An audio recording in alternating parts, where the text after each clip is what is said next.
Hi, everybody. Welcome to my YouTube channel, Politics with Sherry Jacobus. Thank you for subscribing. And if you're not a subscriber yet, I hope you'll help me out, hit that button. So Trump's display, that show that he put on in front of other international leaders yesterday, was just incredibly embarrassing. And aside from the fact that he clearly has dementia, I think it's possible that he just doesn't care. I just recorded my podcast on Patreon with Brian Karam, and we were having that discussion because it's dementia. But I also think Trump just doesn't care. I don't think he cares what world leaders think of him. He stumbles around, he bumbles around, starts talking about his poll numbers, and then starts talking about his broken teleprompter and then the escalator. Remember, and then his press secretary gets out there and says, any staffer from the UN who is responsible for that escalator should be fired. It turns out it was all Trump staffers. It was a Trump videographer who accidentally knocked something on the escalator, which stopped it. And then we saw that Trump can't climb stairs. Trump cannot climb stairs. So they probably thought that somebody was playing some kind of a prank to show that he can't climb stairs. And the teleprompter was also the fault of his own staff. So, he never apologized. They just let that hang out there. They just let it hang out there. And anyway, somebody else mentioned to me too, I forget who I've been talking to about this, but that the world leaders have to have teams of people on a regular basis trying to, analyze where Trump's head is. They know he's nuts. They know he's got a criminal mind. They know he's a narcissist. They know he has dementia. They know he's probably an Adderall addict. And at any given moment, he's just so erratic, dangerously so. Now, obviously, our detractors, and maybe even those who are allies, want to try and use that to their advantage. But they're not just sitting there smirking and nudging each other like seventh graders. They're putting all this together as a plan, which makes us very, very vulnerable. But it's also instructive to them in terms of they know they cannot trust the United States because you cannot trust Donald Trump. That's scary. That is sad. And I don't know if we'll ever get our place of respect back in the world because of Donald Trump. It's sickening. It is sad. He also must be thinking, okay, he probably thought that he had taken care of that whole Epstein file thing, all the distractions. Only what happened is in Arizona, a Democrat just took a congressional seat in an open seat. So now, and I can't pronounce her name, but she's the first Latinx, I guess, from Arizona to hold that seat. And she now could be the vote that puts it over the top in the House of Representatives for releasing the Epstein Files. So I think it's important that we, I say this because I think sometimes it's frustrating. We think that what we're doing has no impact, or my vote doesn't matter, my voice doesn't matter. And collectively, our voices did matter with Jimmy Kimmel, right? It mattered. And some people have more power and influence than others, but all of us have some. I always talk about how close elections are won or lost in the margins. I remember there's a House seat in Maryland. It was 4 points. Now, in the end, I think the guy won by 40 votes. That's not very many. Okay? It matters. And I also hear people say, well, I don't know. You can't change any MAGA's mind. All the MAGA, they're never going to change. Here's the thing. It doesn't have to be all of them. We are playing in the margins. Close elections are won or lost in the margins. My biggest video here on YouTube got over 300,000 views. Trump won in 2016 with a little too perfectly distributed, 77,000 votes distributed among 3 battleground states that put him over the top for the Electoral College. Okay. Yeah, I do think Putin had something to do with that. But don't ever think it doesn't matter. Don't ever think it doesn't matter. If in your own personal life, you have 10 MAGA friends, family, maybe people you work with, maybe you don't hang out with MAGA and have to be around unless you have to. So let's say it's that. What if between now and the midterms, you're able to persuade just one of those 10 to be open to listening to some truths about Trump, especially if you can prove it, if you have receipts. Because remember, they're only watching Fox News. These are people who don't know what Charlie Kirk really was and what he really said. Oh, no, that's just taken out of context. No. This is what they've been told to say. And a lot of this is the same with the Trump stuff. Now, some of them are willing to just accept anything that Trump does. The Epstein Files may be the one thing that softens them up a little bit. Maybe they're feeling the pinch of the economy, things he lied about. Grocery prices are high. Maybe they're a farmer that voted for Trump and now they see what he's doing that's just ruining them. If you can change the mind of just one MAGA, just one, think, what if we all were able to do that? Think about that.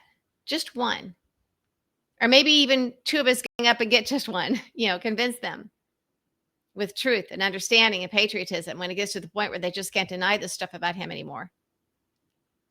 It has an impact. So never, ever, ever think that it doesn't matter, that your vote doesn't matter. It matters. Your voice matters, your vote matters. Again, some of us only see the needle move when we join together and we do this collectively, but that's what a democracy is, and that's what we're promoting.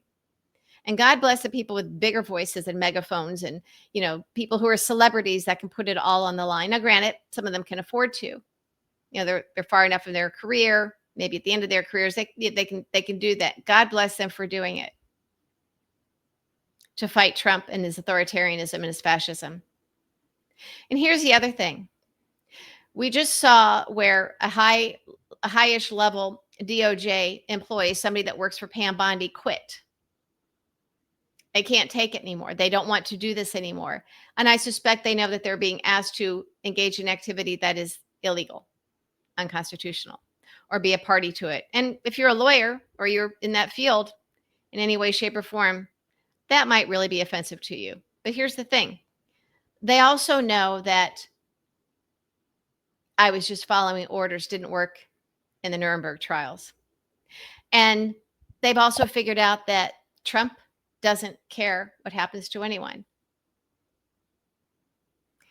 And I guess he could pardon the people in his cabinet that are violating the law, I guess, on his way out, unless he keels over. Then what, you have to get J.D. Vance to do it? That is an acknowledgement of wrongdoing. And if J.D. Vance ever wants to make the seat his own instead of just about Trump, he might not do that. That's a good way to get rid of some of these people. But Pam Bondi, Kash Patel, Dan Bongino, these people could all end up in prison or in need of a pardon. Do you think that the people underneath them are going to trust Trump to take care of them? And do they really want to go through their life like that? Maybe they started working at DOJ because they believed in the rule of law. And they see clearly that this is a criminal operation. So I guess my message to the Pam Bondis of the world is this will be your legacy. You're going to go to prison.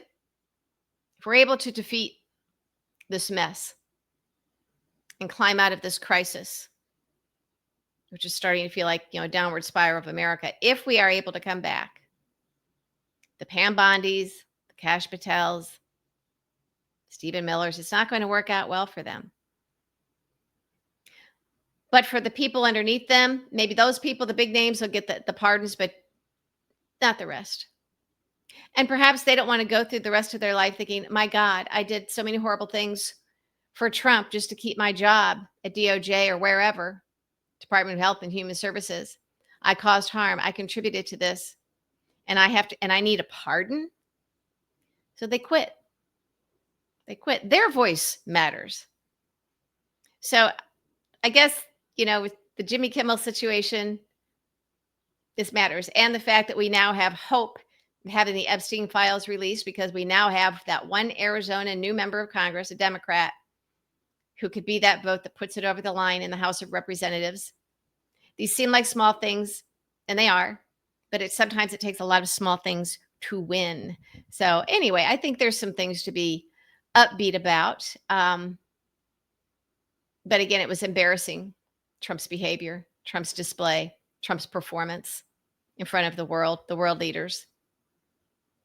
And it does scare me that they all have to have strategies and do like a personality read on him. They probably have people dedicated, a team of people dedicated in studying him on a day-to-day or week-to-week basis to see, is he nuts today? What's he going to do? And try and predict with crazy US president is going to do next. This is the situation we're in. Now he's going up against Putin. I guess he's not afraid of the compromise anymore. Who knows? But he's nuts. And it is all about him. It's not what's best for this country. If he's personally mad at Putin or world leader, oh, they were nice to me, so therefore we're going to give away the farm, you know? It was just last month Trump met with Putin in Alaska, and he was ready to hand over our rare earth minerals. That's what Putin wants in the Ukraine for. So I think Trump can't deliver Ukraine. So now he's thinking, well, just take ours. I shudder to think how fast all of this is happening. But I am going to encourage everybody to hang in there. Again, we have examples where collectively it matters and individually we matter. Think how badly you'd feel if you were in Arizona and you were a voter and the Democrat lost by, maybe you and a few friends decided not to vote. The Democrat lost by 4 votes or 40 votes or something. Don't ever let that happen, because it does happen. It does happen sometimes. So just remember that when things get rough and we feel like throwing in the towel. I mean, I get like that too. And I'm not trying to be all Pollyannish and blow smoke up people's boomers or anything like that. But if there's something that we need to have clarification on, when someone says what you do doesn't matter, or if you only change one MAGA mind, it doesn't matter. Yeah, it matters. It matters a lot. So hang in there.